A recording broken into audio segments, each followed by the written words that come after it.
하나님께서 우리를 구원하시고 상 주시는 원칙이 있습니다.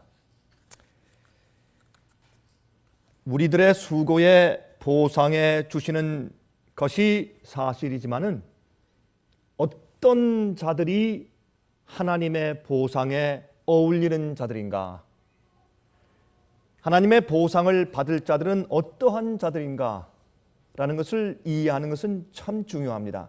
우리가 어떠한 개념을 가지고 있느냐에 따라서 우리가 사는 생활의 태도가 달라지고 또 우리가 하나님께 봉사하고 주님을 따르는 우리의 정신이 달라지기 때문에 이것은 아주 중요한 일입니다. 제가 살면 살수록 주님을 따르는 우리의 동기가 얼마나 중요한가 하는 것을 정말 절실하게 느끼게 되는 것입니다. 이 원칙을 올바로 배우는 자들에게만 성령의 권능이 임하게 될 것입니다. 자, 다시 반복하겠습니다. 하나님의 이 원칙을, 하나님께서 보상하시는 이 원칙을 올바로 배우는 자들에게만 앞으로 성령의 권능이 임할 것입니다. 히브리 11장 5절과 6절을 보면 다음과 같이 말씀되어 있습니다. 히브리서 11장 5절과 6절을 보면 다음과 같이 말씀되어 있습니다. 믿음으로 에녹은 죽음을 보지 않고 옮기웠으니 하나님이 저를 옮기심으로 다시 보이지 아니하니라. 저는 옮기우기 전에 하나님을 기쁘시게 하는 자라 하는 증거를 받았느니라. 믿음이 없이는 기쁘시게 못하나니 하나님께 나아가는 자는 반드시 그가 계신 것과 하나님께서 살아계심을 반드시 믿어야 된다고 했습니다. 하나님께서 살아계신 것을 누구는 안 믿는가? 그렇게 생각을 하죠. 누구나 다 믿지 않겠는가? 그렇지 않습니다. 우리가 주님의 뜻대로 내 생애를 전적으로 바쳐서 굴복하고 올인하지 않으면 그 사람은 하나님이 살아계심을 믿지 않는 사람입니다. 또 그 사람이 하나님께서 명령하신 명령을 불순종하거나 아니면 죄의 습관을 포기하지 않으면 그 사람은 하나님이 살아계심을 믿지 않는 자입니다.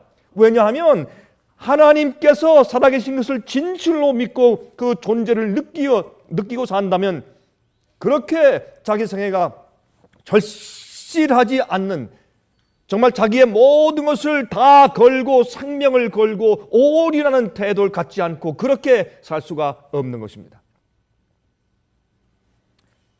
하나님께 나아가는 자는 반드시 그가 계신 것과 또한 그가 자기를 찾는 자들에게 상 주시는 이심을 믿어야 할지니라. 여기 보니까 성경은 주님께서 반드시 보상하시고 또한 상 주신다고 말씀했습니다. 보상이 있습니까? Yes. 상을 주신다고 했습니까? 그렇습니다. 그러나 어떤 자들에게 주님께서 보상을 주시는 원칙이 무엇이냐 말입니다. 그것을 우리 함께 좀 생각해 보도록 하겠습니다. 하나님께서 값없이 주시는 은혜에 관한 진리를 유대인들은 오해했습니다. 그래서 그들은, 특별히 그 랍비들은 가르치기를 우리의 노력에 의하여서 하나님의 은총을 얻을 것이라고 가르쳤습니다. 우리가 얼마나 순종하고 얼마나 지키고 얼마나 이루고 얼마나 노력하느냐에 따라서 하나님께서 은총을 베푸시는 레벨이 있다고 가르쳤습니다. 이게 참 우스운 얘기지만 사실 그러나 이 세상에 있는 모든 종교가, 거의 다 모든 종교가 그런 사고방식을 가지고 살고 있습니다. 여러분 아십니까? 많은 그리스도인들도 그런 개념들을 가지고 있는 것을 우리가 볼 수가 있는 것입니다.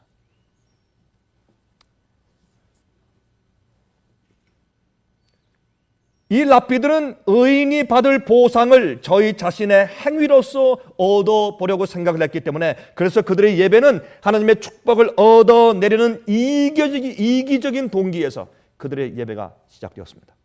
여러분 그렇지 않겠습니까? 당연한 얘기죠. 그런데 이렇게들 말들 합니다.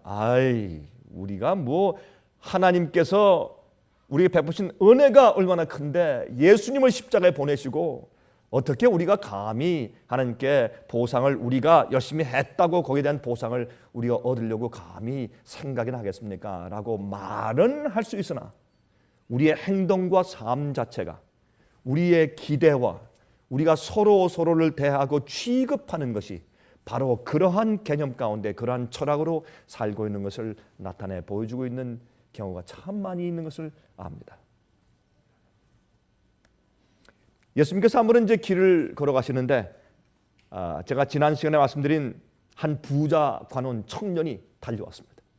예수님께 달려와서 무릎을 꿇고 선한 선생님이여 내가 어떻게 하여야 영생을 얻겠습니까? 라고 물으니까 예수님께서 그를 사랑하셨다고 했습니다. 참 진실하고 참 아담하고 정말 단정한 그런 청년이었습니다. 부자였습니다. 부자 법관이라고도 성경은 표현합니다. 예수님께서 그에게 계명을 지키라. 내가 어릴 때부터 계명 다 지켰습니다. 주님 그거 말고 내가 정말 원하는 것은 영생을 얻기 위해서 또 한 가지 뭔가 좀 남아있는 게 있는데 내 마음 가운데 완전한 행복과 완전한 쉼이 없는데 그것이 무엇입니까? 내 속에 확증을 줄 좀 답변을 주십시오. 여러분 자신을 사랑하는 것은 율법을 범하는 것입니다. 그래서 예수님께서 계명을 지키라고 하신 다음에 오히려 너에게 한 가지 부족한 것이 있으니 한 가지 그렇게 말씀하시면서 너에게 있는 모든 것을 팔아 가난한 자들에게 주고 와서 나를 쫓으라 라고 말씀했습니다. 이 젊은 법관은 그렇게 할 수가 없었습니다. 그래서 그는 슬퍼하며 갔다 그랬습니다. 여러분 여기에서 우리가 무엇을 배웁니까? 하나님께서 그의 이기심, 주님의 계명을 다 지켰지만은 그러나 정말 지킨 것이 아니라는 사실을 드러내 보여주기 위해서 그의 이기심을 주님께서 폭로하기 위해서 시험하시는 질문을 하신 것이죠. 그렇죠?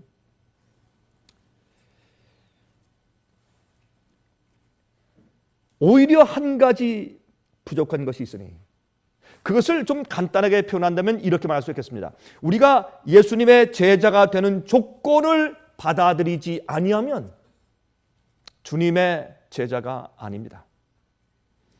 우리가 영생을 얻는데 조건이 있습니다. 그렇죠? 순종입니다.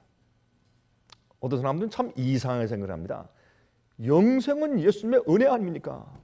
거둬주시는 선물이 아닙니까? 그렇습니다.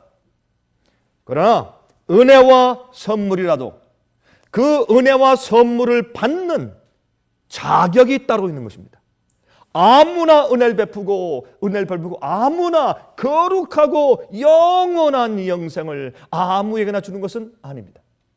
주님께서 주시는 것은 우리가 행한 공로가 아니나 주님의 은혜와 또한 믿음으로 받는 것이나 은혜를 받을 만한 태도와 정신을 가지고 있는 사람들은 따로 있다고 말입니다. 성경은 그것을 얼마나 분명히 우리에게 설명해 주고 있는지 모릅니다. 이 부자 법관은 그가 자신을 하나님께 아낌없이 바치는 일을 먼저 해야 합니다. 그 일을 하지 않고서 그가 하나님께 드리려고 하는 공로와 봉사 모든 것은 진정한 것이 아닙니다. 주님께서 이것을 아니면 저것을 내가 이것을 원한다 내 마음을 달라라고 말씀하실 때 우리가 그것을 하나님을 전적으로 사랑하고 전적으로 신뢰하면서 그것을 드릴 만한 태도와 동기가 없을 때는 그가 주님을 따라가는 것이 자기를 위한 것이지 하나님께 대한 헌신이 아닙니다. 우리 이 문제를 아주 정말 어떤 물건을 날카로운 칼로 자르듯이 정확하게 잘라서 이렇게 구분을 해줘야 합니다. 교회에서 그 일을 하지 않기 때문에 많은 사람들이 하나님의 보상과 영생에 대한 개념들이 잘못되어 있는 것을 우리가 많이 발견하게 되는 것입니다. 여러분, 예수님께서 요한과 베드로와 마태와 그 이외의 그 제자들에게 나를 따라오라 라고 명령하실 때 그들은 집과 전토와 배와 그물과 가족을 버리고 따랐다 그랬습니다. 다시 말해서 그들이 예수님을 따를 때 그들의 따르는 대가가 무엇이었습니까? 전부 포기하고 전부 버리고 따랐습니다. 그들이 그렇게 할 때 진심이었습니까? Yes. 정말 그렇게 했습니까? 그렇습니다. 자기들이 가지고 있는 모든 것을 버리고 떠났습니다. 예수님이 메시아일진데 그들은 더 이상 버리는 것이 아까울 것이 없었습니다.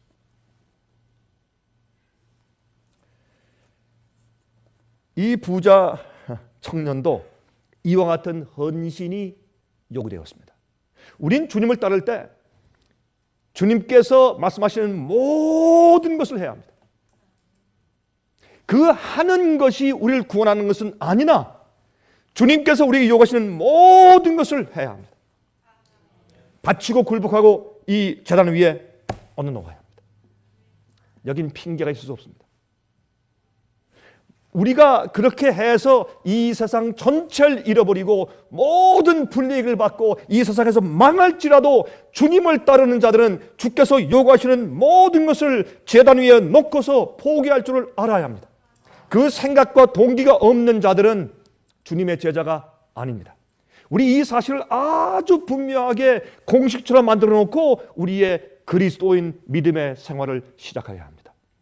이것이 분명치 않기 때문에 시작할 때부터 분명치 않으니까 그냥 올라왔다 내려왔다 불평 불만, 예? 하나님 따르는데 변명도 많고 말이죠. 예? 핑계가 그렇게 많은 것입니다. 그게 아닙니다. 그게 아닙니다. 우린 그리스도인들의 군사입니다. 군사는 상관이 명령하면 목숨까지 내놓는 것입니다. 다른 사람을 살리기 위해서 혼자 저기 10,000명의 군대가 올 때 혼자 나가라면 혼자 나가는 것이지 무슨 잔말이 맞습니까? 그것이 군대입니다. 그게 군사입니다. 그러므로 우리가 주님을 따를 때 내 자신을 부인하고 자기 십자가를 지고 와서 나를 쫓아라. 옛날에 십자가를 지고 가는 사람을 목격하면 그 당시 사람들은 다 알았습니다. 그는 죽으러 가는 것이었습니다. 죽으러. 우리는 주님을 위해서 죽으러 가는 사람이 되어야 합니다. 여러분, 죽는 사람이 예?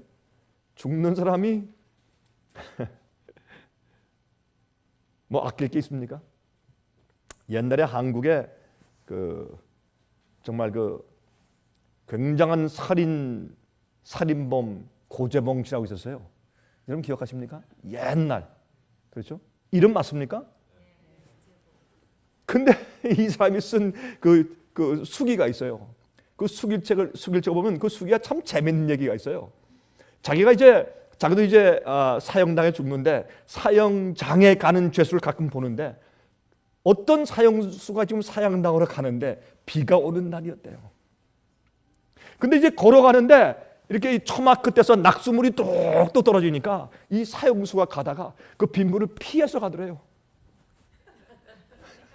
빗물을 피해서 걸어가더래요. 참 이상했대요. 아니 어떻게 지금 자기 목숨이 지금 경각간에 달려서 이제 곧 죽을 텐데 사형 받으러 가는 사형수가 빗물을 피해 가느냐 말이에요. 여러분 우습죠? 저도 그 책을 읽다가 제가 한참 웃었습니다. 참 우리 사람이 그렇다. 우리가 하나님을 위해서 목숨을 내놓고 내가 진리를 위해 살기로 목숨을 내놓으면 그 다음부터 더 이상 아까울 것이 없습니다.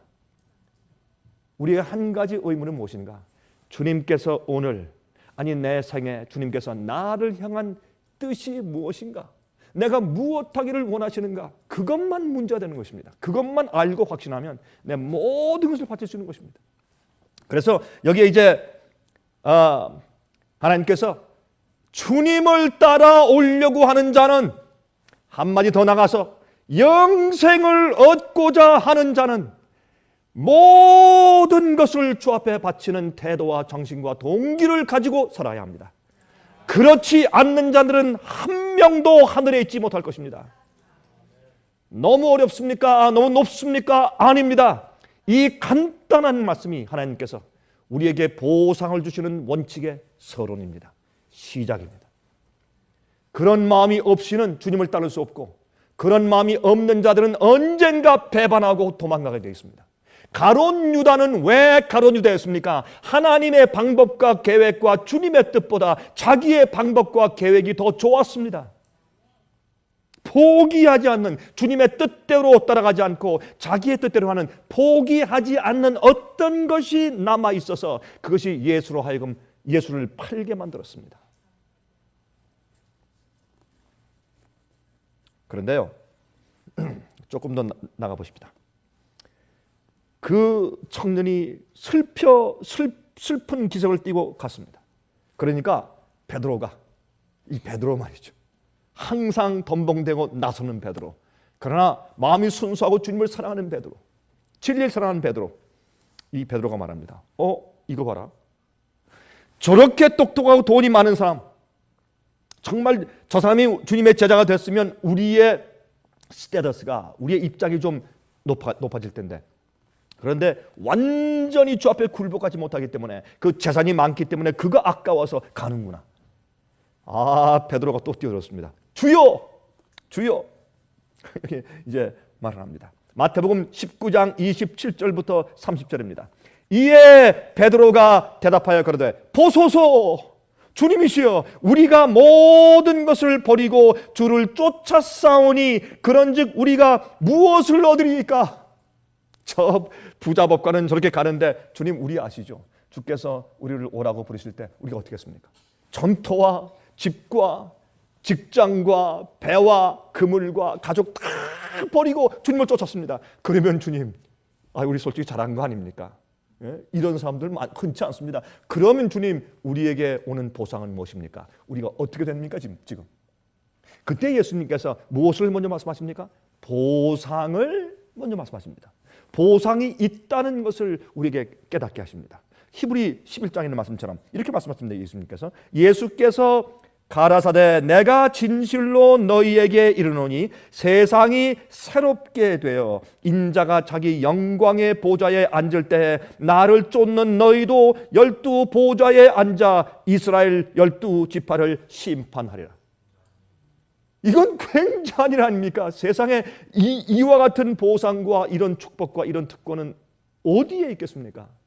예수님께서 우주의 왕으로 앉으실 때 그 보좌 주위에 12 보좌가 있는데 거기 그들이 앉아서 이스라엘 12지파, 이것은 이스라엘 백성들 진짜 혈통으로 태어난 유대인들이 아니죠. 히브리인들은 아니죠. 그거 말고 어떤 사람들, 영적인 12지파, 하나님의 참 교회와 백성들, 구속받은 사람들, 그 위에 12지파, 영적인 12지파를 다스리는 일을 하게 될 것이다.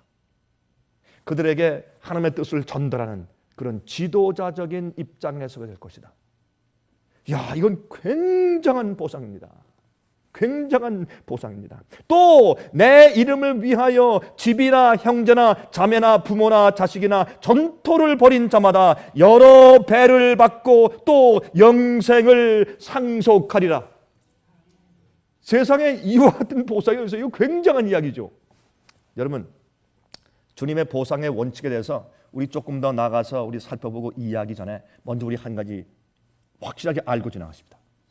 우리가 예수님과 이 성경 말씀에 주께서 하라고 하신 명령과 계명과 규례에 우리의 목숨과 우리의 생애를 걸면 하나님의 보상은 영원히 우리 것이 됩니다.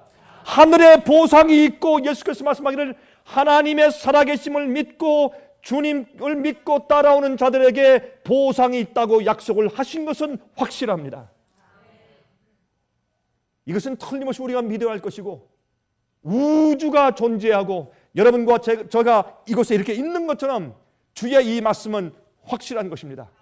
우리는 부질없는 곳에 우리의 생명과 우리 목숨과 우리의 생애를 거는 것이 아닙니다.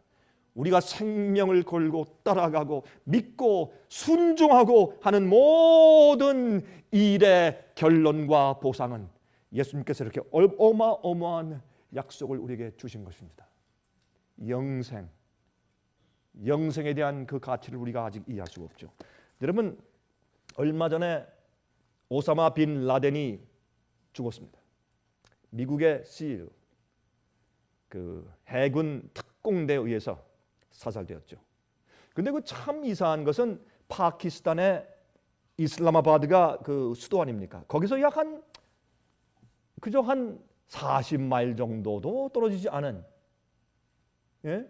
아보타바드라고 하는 그런 그 마을인데, 거기에 정말 주택지에 집들이 많이 있는 가운데 제일 큰 저택이에요. 파키스탄을 따지면 큰 저택입니다. 거기에 지난 7년 이상 살고 있었어요. 미국에서 10년 동안 찾았는데, 저기 아프가니스탄의 동굴 속에 숨었나 해서 그렇게 찾았는데, 그러면 사람들이 많이 사는 중간에 저택에 살고 있었어요. 이걸 참 우리가 어떻게 이해될지 잘 모르겠습니다만은, 그러나 우리 그것은 뭐 그거 지금 따지는 것이 아니니까 생략하기로 하고. 그런데 제가 말이죠, 그 알케이다가 계획해서 미국에 있는 무역센터 쌍둥이 빌딩 2개를 폭파해서 넘어뜨릴 때, 그때 여러분 TV 뉴스에서 봤지만은 아랍권에 있는 국가의 젊은 사람들이 어떻게 했습니까? 펄펄 뛰며 난리하며 축제를 벌였죠. 좋아하고 기뻐하고 어린 아이까지 난리를 치는 모습을 보면서 참 우리 가슴이 아팠습니다. 이 잘못된 철학과 개념은 사람을 그렇게 만드는 것입니다. 그런데 이번에 오사마 빈 라덴을 살해한 다음에 그 밤부터 그 다음날 아침에 어떤 일이 벌어졌습니까? 미국 전국에 축제가 벌어졌습니다. 특별히 각 대학마다 대학생들이 난리를 했죠. 우통을 벗고 호수 연못에 막 뛰어들어가고 소리 부르고, 갑자기 애국자들이 되어서 미국 국가를 부르고 난리가 벌어졌습니다. 제가 그 모습을 보면서 마음이 착잡했습니다.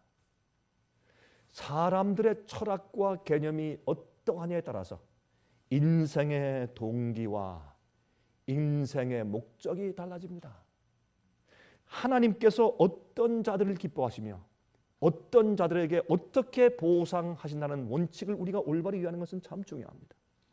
알케이다 그 대원들이 자살 폭탄 테러, 어린 아이도 여자들도 자기 몸에 폭탄을 이렇게 동여매고 가서 너 죽고 나 죽고 자살 폭탄 테러, 이게 어떻게 인간이 하는 짓입니까? 그런데 그것을 어떻게 순교자의 정신으로 하는 것입니다. 왜 그렇습니까? 그들의 보상에 대한 원칙이 잘못되었습니다. 그들의 이해가 잘못되었습니다.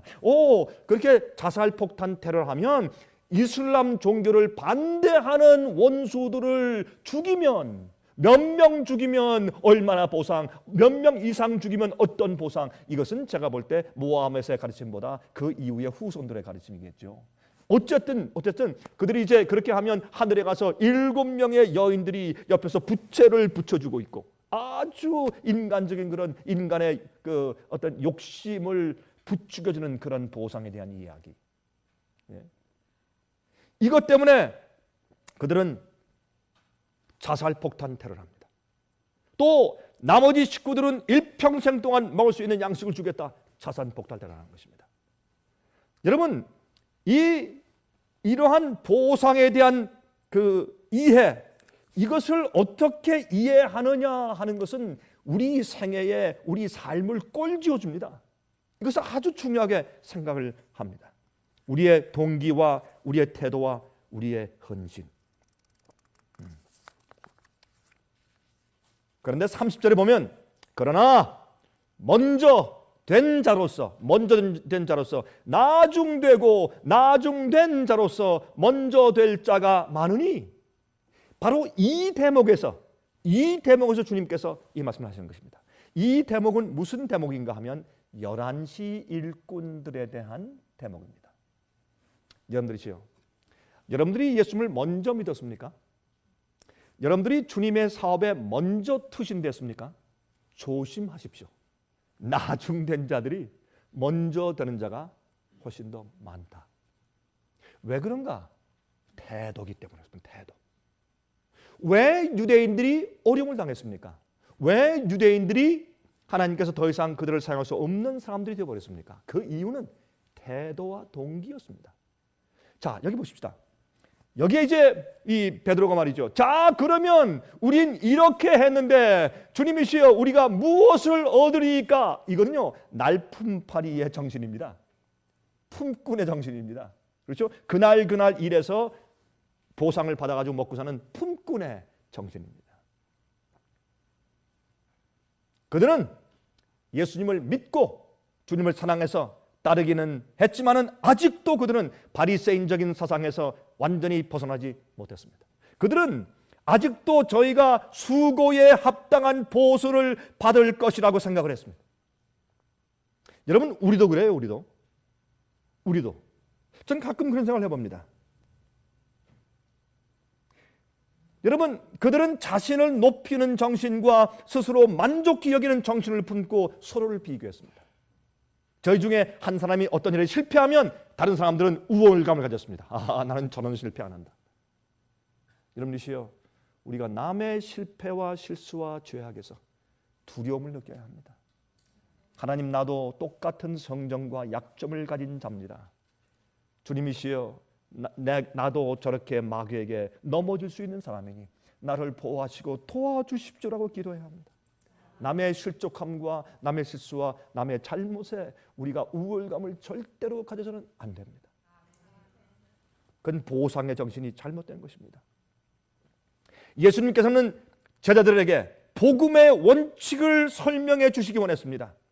당신의 종들을 주님께서 어떻게 취급하시고 어떻게 그들에게 보상하시는지, 또 어떤 정신을 가지고 있어야 할지를 가르쳐 주시기 원해서요.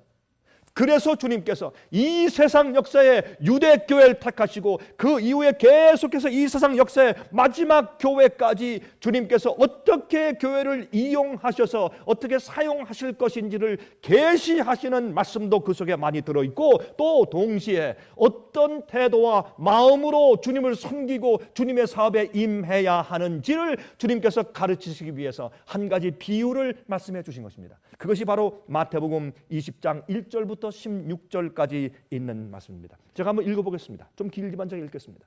우리 다 이해해야 되기 때문에. 이것은 11시 일꾼에 대한 비유인 것을 우리가 압니다. 우리 한번 같이 읽어보도록 하겠습니다. 천국은 마치 품꾼을 얻어 포도원에 들여보내려고 이른 아침에 나간 집주인과 같으니, 다시 말해서 천국의 원칙을, 하나님께서 어떻게 상을 주시고 종들을 어떻게 쓰시고 또 그들이 가져야 할 태도가 무엇인지를 알게 하기 위해서, 천국의 원칙을 보여주기 위해서 이 비유를 말씀하시는 것입니다. 저가 하루 한 데나리온씩 품꾼들과 약속하여 포도원에 들여보내고 또 제3시에 나가보니 장터에 놀고 섰는 사람들이 또 있는지라 저희에게 이르되 너희도 포도원에 들어가라. 내가 너에게 상당하게 주리라 하니 저희가 가고 제6시와 제9시에 또 나가 그와 같이 하고 제11시에도 나가보니 섰는 사람들이 또 있는지라. 여러분, 여기에 이른 아침은 해 뜨는 시간 새벽 6시입니다. 유대인들의 사고방식은 6시에 해가 떴다가 6시에 해가 진다고 해서 12시간 낮, 12시간 밤이었기 때문에 그들은 이른 아침은 아침 6시였습니다. 그러면 사실은 0시죠. 0시인데 유대인의 그 사고방식에 제3시, 6시, 9시, 11시 그렇게 말을 때 우리의 현대 시간으로 바꾸려면 그들의 시간에서 6만 더 해주면 바로 우리 현대 시간이 나오죠.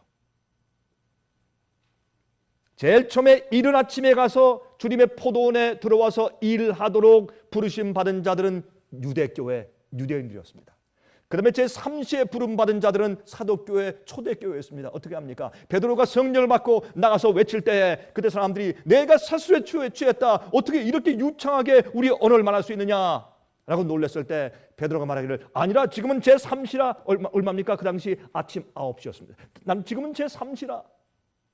그러므로 초대교회, 사도교회인 것을 압니다. 제6시는 이 12시에 이 해가 정오에 제일 높이 떴을 때입니다. 가장 뜨겁고 가장 힘든 시간입니다. 그때 밭에 나가서 일하는 사람들은 가장 힘겨운 일을 하게 되는 것입니다. 그 시간 때문에.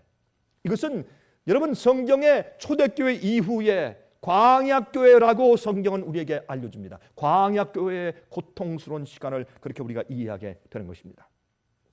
계속하십니다. 제11시에도 9시에 3시에 3시간 3시간 3시간 이렇게 인터벌을 가지고 지금 주인이 나가서 일꾼들을 불러옵니다. 그런데 제6시에 제9시에 그 다음에 제11시에 여러분 9시에 일꾼들이 이 사업을 끝마쳐야 합니다. 근데 끝마치지 못했을 때 1시간 남았는데 주인이 보니까 아직까지 추수가 끝나지 않습니다. 그래서 1시간 남았을 때 11시 일꾼들을 장터에 가서 아직도 부름받지 못하고 놀고 있는 자들을 불러들여서 남은 1시간 동안 일하게 하는 비유를 예수께서 말씀하시는 것입니다. 가로되 너희는 어찌하여 종일토록 놀고 여기 섰느뇨. 가로되 우리를 품꾼으로 쓰는 이가 없습니다. 가로되 너희도 포도원에 들어가라 하니라. 저물매 포도원 주인이 청지기에게 이르되 품꾼들을 불러 나중 온 자로부터 시작하여 먼저 온 자까지 삭술 주라 하니 제11시에 온 자들이 와서 한 데나리온씩 받거늘 먼저 온 자들이 와서 더 받을 줄을 알았더니 저희도 한 데나리온씩 받은지라. 이건 충격적인 얘기였습니다. 그 당시 사람들에게는 이건 이해가 안 되는 얘기였습니다. 예수님의 이 비유는 너무나 이상한 것이었습니다. 이거는 합리적인 것도 아니고 원칙에 맞지 않는 일이었습니다. 이건 노동법을 어기는 일이었습니다. 사람의 아이디어와 너무 다른 것입니다. 예수께서 말씀하기를, 하나님께서 말씀하기를 나의 생각은 너희 생각과 달라서 하늘이 땅보다 높음처럼 높다 그랬어요. 다르다 그랬습니다. 하늘의 원칙이 이런 것입니다. 그러므로 우리가 주님께서 우리에게 베푸시는 영생의 대가는 똑같습니다. 사도 바울이나 아니면 맨 마지막에 겨우 회개하고 구원받아 하늘에 들어갈 자들이 받는 영생의 대가는 똑같습니다. 전혀 다르지 않습니다. 그들이 맡은 임무와 책무가 조금 다를 수 있습니다. 그것은 봉사죠. 거기에 대한 하나님의 특별한 보상이 아닐 것입니다. 자, 이제 말이죠. 11시 일꾼들이 가서 한 데나리온 받으니까 11시 일꾼들은 너무나 어안이 벙벙했습니다. 내가 이거 받을 자격이 있는가? 참 이상하다. 어떻게 이런 일이 다 있는가? 그런데 여러분 아침 일찍 온 사람들은 그 모습을 보면서 어떻게 했습니까? 땡 떴다. 잘 됐다 이제. 저 사람이 한 데나리온 받으면 자 우리 계산해 보자면 그럼 우리 몇 시간 한 거야? 1시간에 1데나리온이니까 우린 지금 얼마 받을 거야? 와 12데나리온? 이제 됐다. 이거 가지고 와서 이거 뭘 하겠다. 이거 사고 저거 사고 아니 우리 온 가족을 가지고 일주일 동안 우리가 휴가 좀 즐기다 와야지. 오랜만에. 아주 기대와 소망에 부풀었습니다. 그리고 서로 낄낄거리면서 너무 좋아서 그들이 이제 그 봉급 주는 자 앞에 와서 섰습니다. 다 보고 나서 당신도 1데나리온. 깜짝 놀랐습니다. 이게 하나님이십니다. 여기에서 주님께서 좀 무엇을 설명해 주려고 이 비유를 하셨냐 말입니다. 주님께서 이 비유를 통해서 지금 이 시대에 살고 있는 여러분과 제가 무엇을 배우기를 원하셨느냐 말입니다. 우리 그것을 좀 알려고 하는 것입니다. 11절 받은 후 집주인을 원망하여 가로되 나중 온 이 사람들은 1시간만 일하였거늘 저희를 종일 수고와 더위를 견딘 우리와 같게 하였나이다. 그들은요 더위를 견디고 추위를 견디고 그렇죠? 수고를 많이 하고 우리는 주인을 위해서 주인의 축복과 주인의 유익을 위해서 내가 일해 드렸습니다. 나는 내가 받을 보상에 자격이 있습니다.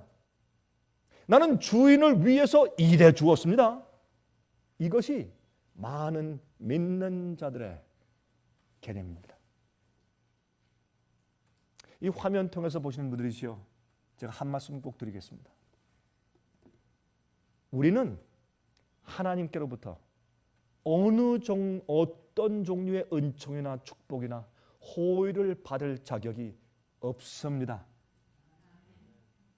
이것을 우리 분명히 하십니다. 많은 사람들은 이것을 미스하는 것입니다. 우리는 하나님께서 우리에게 특별히 봐주시거나 아니면 주님께서 은혜를 베푸시거나 축복을 주실 이유가 전혀 없습니다. 이것을 우리 분명히 해야 합니다. 이것을 분명히 해야 우리가 아무리 희생하고 아무리 어려움 당하고 주님을 따를 때 불이익이 올지라도 불평, 불만이 없습니다. 왜냐하면 모든 것이 은혜이기 때문에 그렇습니다. 모든 것이 은혜입니다. 포도원에 들어와라. 그렇게 자비롭고 은혜스럽고 노하기를 더디하고 인자와 극일이 많으신 하나님, 온유하신 하나님, 아들을 십자가에 보내신 하나님 아버지, 그분을 믿는 것 자체가 특권이고 은혜고, 그분을 믿고 그분을 위해서 일하는 내 일 자체가 특권이고 은혜인데, 주님께서 우리에게 뭐 해달라고 꼭 해주셔야 된다, 우리가 요구할 것이 그럴 특권과 자격이 어디에 있습니까? 이것을 예수님께서 말씀하고 있는 것입니다. 아주 단순한 교훈입니다. 포도원에 들어와서 일하게 불러주신 것만도 감지덕지합니다. 일하면서 먹을 거 주고 가끔 휴식 시간 준 거, 그것만도 감사한 겁니다.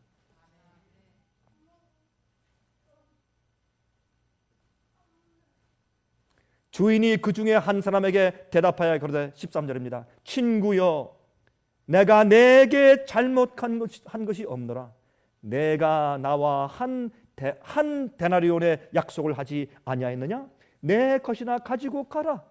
나중 온 이 사람에게 너와 같이 주는 것이 내 뜻이니라. 여러분들이시여, 이렇게 이것을 이해하지 못하고 이런 개념 없이 일한 자는 내 것을 가지고 가라 할 때 그것은 영생이 아니었습니다. 그들은 정말 갔습니다. 보상이 없었습니다. 내 것을 가지고 내 뜻대로 할 것이 아니냐? 내가 선함으로 내가 악하게 보느냐? 이와 같이 나중된 자로서 먼저 되고 먼저 된 자로서 나중되리라.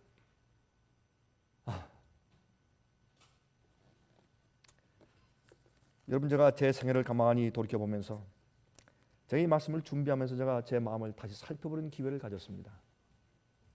정말 그렇다. 여러분, 어떤 사람들은 가끔 저에게 그런 얘기를 해줍니다. 뭐 인사로 하는 얘기겠죠. 목사님은 하늘에 가시면 면류관 위에 별이 참 많겠습니다. 그거 무거워서 어떻게 다 이고 다니시겠습니까? 하늘 가서 저한테 좀 나눠주십시오.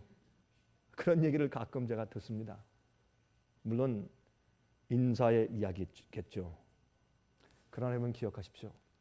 제가 많은 사람에게 복음을 전하고 성경을 가르치고 침례를 주었다고 할지라도 맨 마지막에 겨우 구원 얻는 자와 받는 보상은 꼭 같을 것인데, 그것은 무슨 이유냐 하면 모든 것이 하나님의 은혜이기 때문에 그렇습니다. 주님 100%가 주님의 은혜입니다. 우린 주님의 일을 할 자격이 처음부터 없는 사람들이었습니다. 부름받은 자체가 은혜입니다. 하나님을 아버지라고 믿고 섬기는 것 자체가 은혜입니다. 주님의 축복입니다. 그 이상 우리가 I deserve this, 나는 이 정도는 내가 가지고 있어야죠, 이 정도는 내가 받아야죠, 그럴 자격이 없습니다. 아예 없는 건 알죠. 그런데 왜 불만이 많습니까? 하나님께 대해서. 우리 인생에 불만, 불평이 있는 것은 하나님께 대한 불만, 불평이요. 여러분, 그것을 알아야 합니다. 영어로 그런 인사가 있죠. How's the life treating you? 이 삶이, 이 생애가 너를 어떻게 대접하니? 이런 인사가 있어요. 여러분, 이 세상이, 이 생활에, 이 세상의 삶이, 여러분의 생애가 여러분을 어떻게 대접하고 있습니까? 이런이 폐지하고 우리가 문둥병에 걸렸든지 소경이 되었든지 암에 걸려 죽든지 가난하든지 백만장자가 됐든지 우리가 마음이 아프든지 우리 가족이 죽었든지 자식들이 방탕하게 다 나갔든지 아니면 자식이 차에 치여서 교통사고로 죽었든지 간에 우리는 하나님께 대해서 전혀 불만과 불평을 가질 수가 없습니다. 왜 그런 줄 아십니까? 그 이유가 너무 지나치고도 너무 냉정한 얘기라고요? 아닙니다. 하나님께서 우리를 이 땅에 태어나게 하신 주님의 뜻을 한번 생각하시고 계획을 생각해 보십시오. 우리가 영원히 사는 영생을 얻기 위한 하나님의 의도를 한번 생각해 보십시오. 우리가 잠깐 지나가다가 없어지는 이 세상에서 테스트 받는 이 시점에 있어서 우리가 가져야 할 태도가 무엇인지 한번 생각해 보아야 합니다. 이것이 우리의 생애와 우리 마음과 동기 가운데 철저하게 깔려 있지 않기 때문에 콘크리트 바닥처럼 말입니다. 집을 짓기 전에 어떻게 해요?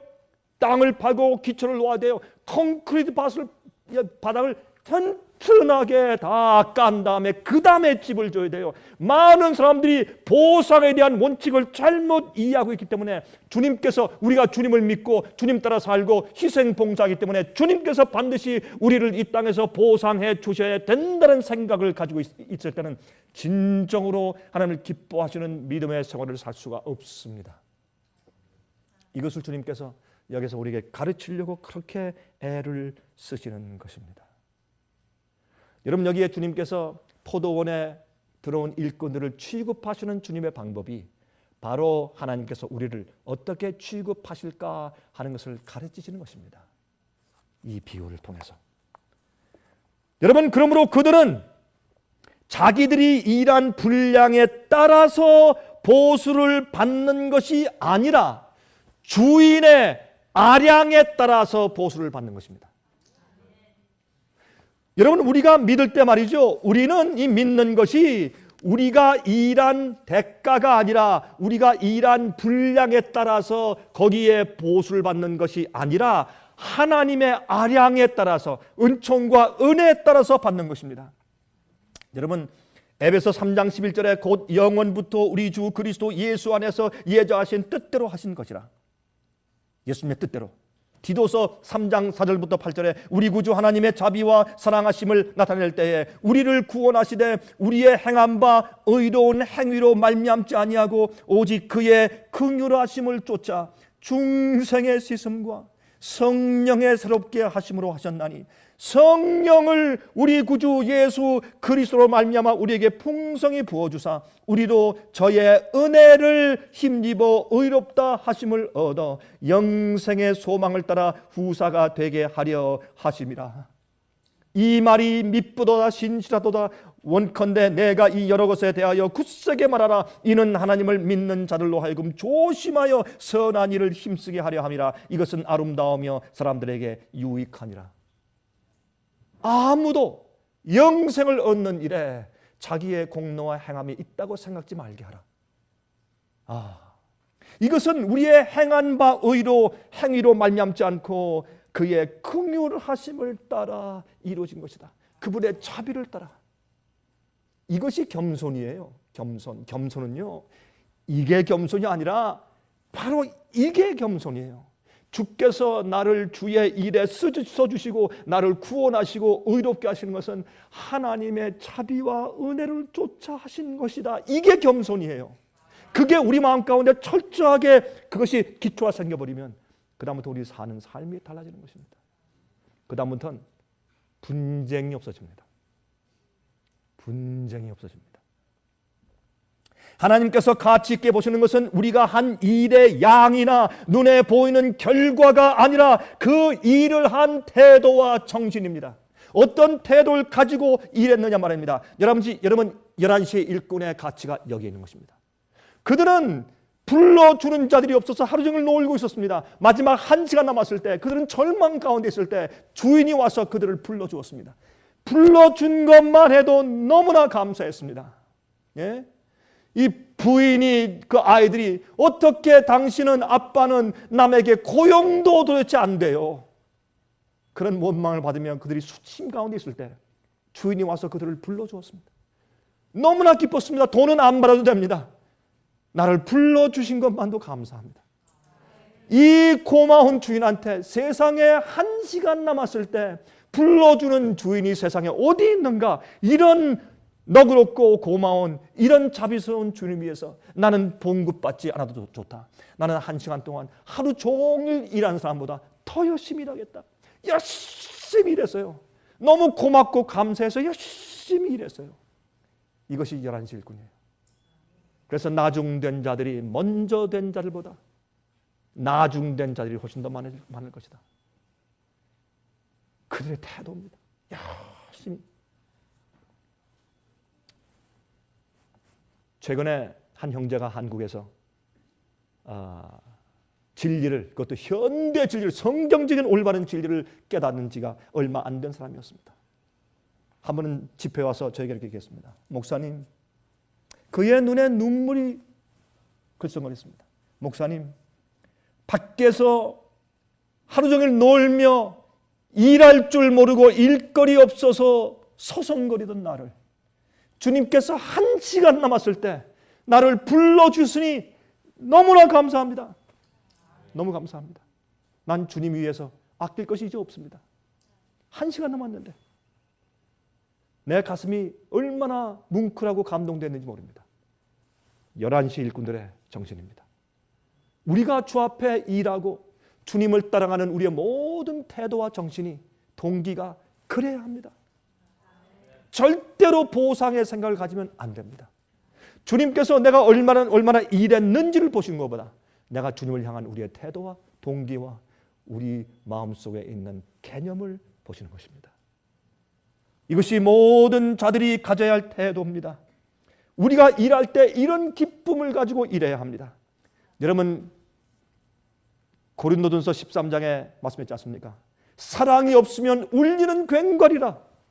내 몸을 불태운 데 내어줄지라도 사랑이 없으면 아무것도 아니라. 사랑이 없으면. 이것은 우리가 주님께 먼저 우리가 적용을 해야 합니다.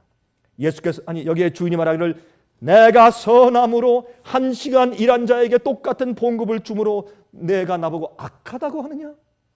그렇게 말씀을 했습니다. 당자의 형도 당자처럼 나가서 그렇게 허랑방탕하거나 고생하거나 쾌락에 파묻혀서 아버지의 이름에 욕을 돌리거나 돈을 다 낭비한 그런 입장에 되지 아니하고 아버지 집에 지금까지 남아 있었던 것에 대한 감사와 은혜가 마음속에 충만했어야 합니다.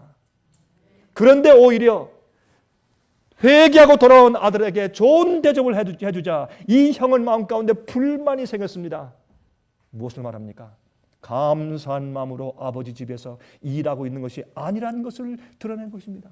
얼마나 많은 믿는 자들이 여러분과 제가 가끔 이러한 정신을 우리 태도와 우리 생에서 드러내느냐 말입니다. 우리의 모든 것은 주님의 은혜입니다. 우리의 삶은 주님의 은혜고, 우리 이렇게 숨쉬고 우리의 심장이 뛰고 하나님을 발견하고 또한 진리를 발견해서 영생을 얻게 되는 이 기회를 가진 이 자체가 영원한 의미에서의 축복입니다. 너무나 감사한 것입니다. 우리가 불평할 것이 있으며 어디 있으며 불만할 것이 어디 있습니까? 모든 것이 주님의 은혜인데 그렇지 않습니까? 이것이 주님을 따르는 자들의 생각이어야 합니다.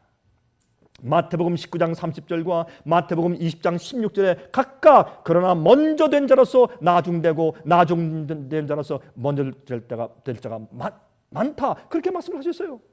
상급은 은혜로 받는 것이지 행위로 받는 것이 아닙니다.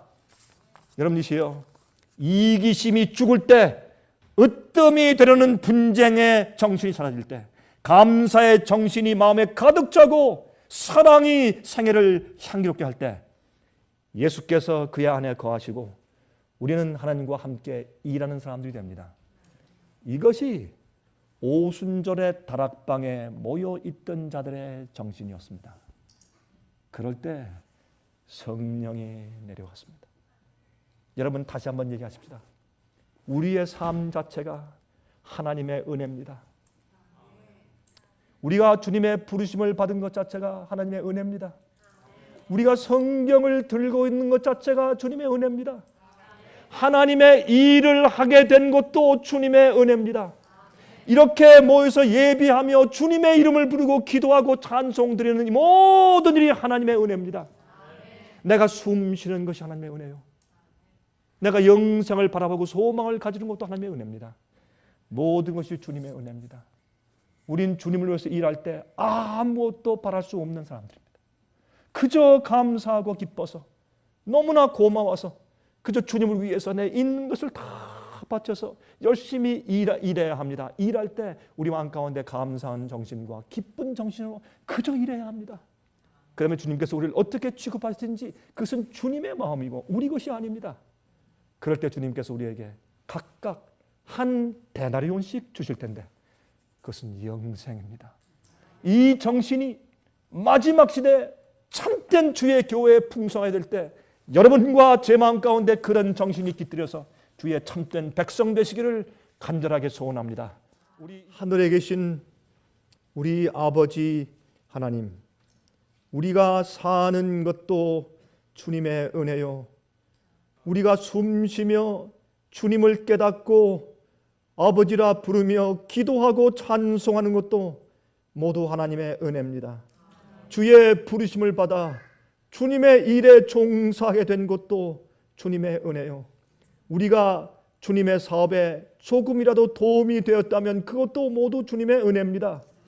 우린 우리가 한 것이나 우리가 반드시 받아야 하겠다고 보상을 요구할 자격이 전혀 없는 것을 인정합니다. 우린 그저 주님의 사랑과 은혜에 감사해서 감격하여 일하고 주의 명령을 따를 뿐입니다. 그 이후에 주님께서 우리를 영생케 하시든지 아니면 우리를 제외하시든지 간에 우리는 주님을 따르고 싶습니다.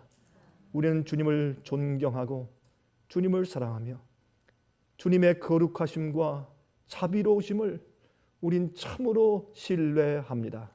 아버지시여, 우리에게 하늘의 원칙을 심어주시고 주님께서 원하시는 정신과 태도를 가지고 살게 해 주시옵소서. 살아계신 예수 그리스도의 거룩하신 이름만 의지하여 간절하게 기도합니다.